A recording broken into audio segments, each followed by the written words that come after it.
स्वयं भगवान विष्णु ने माता लक्ष्मी को बताया, हमेशा अच्छे लोगों की मृत्यु क्यों जल्द हो जाती है और अच्छे लोगों के साथ ही बुरा क्यों होता है और बुरे लोगों के साथ बुरा क्यों नहीं होता है, या यूं कह लो कि अच्छे लोग सुखी जीवन क्यों नहीं जी पाते और बुरे लोगों को सुखी जीवन क्यों मिलता है, और जो लोग ज्यादा पूजा पाठ करते हैं, नित्य भगवान की पूजा आराधना करते रहते हैं, उन्हीं के साथ बुरा क्यों हो जाता है।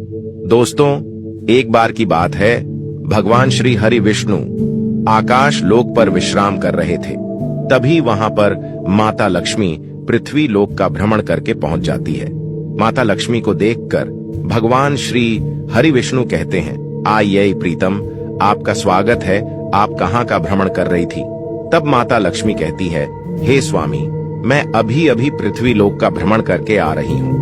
मैंने पृथ्वी लोक पर देखा कि अच्छे लोगों के साथ ही बुरा क्यों होता है और बुरे लोगों के साथ बुरा क्यों नहीं होता है, और अच्छे लोगों की मृत्यु क्यों जल्द हो जाती है, तथा जो लोग ज्यादा पूजा पाठ करते हैं, नित्य भगवान की पूजा आराधना करते रहते हैं, उन्हीं के साथ बुरा क्यों हो जाता है।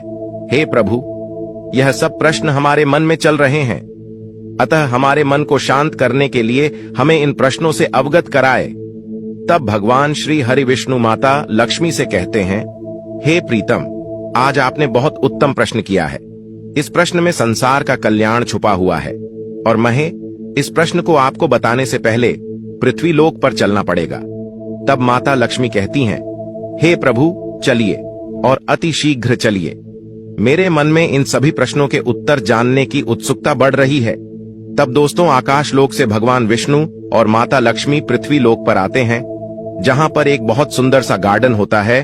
उस गार्डन में तरह तरह के सुगंधित फूल और तरह तरह के फलों के पौधे लगे होते हैं, और उसी गार्डन में जाकर भगवान विष्णु और माता लक्ष्मी विश्राम करने लगते हैं।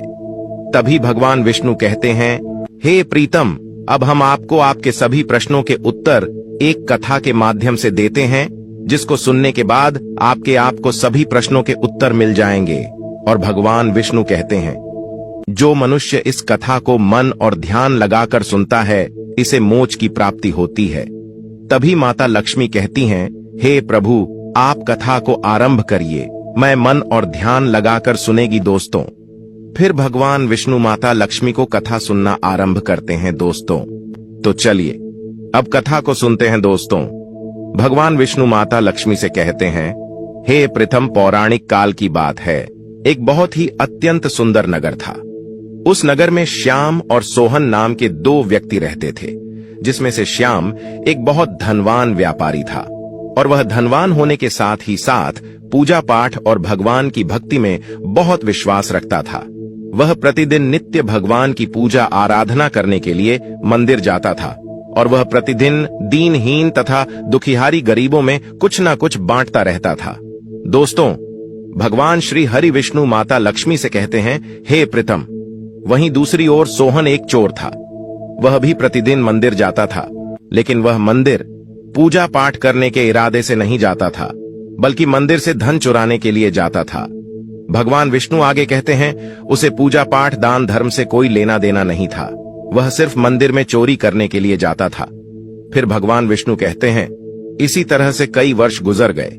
एक दिन उस नगर में जोरदार बारिश हो रही थी, जिसकी वजह से उस दिन नगर के मंदिर में पंडित जी के अलावा कोई नहीं था।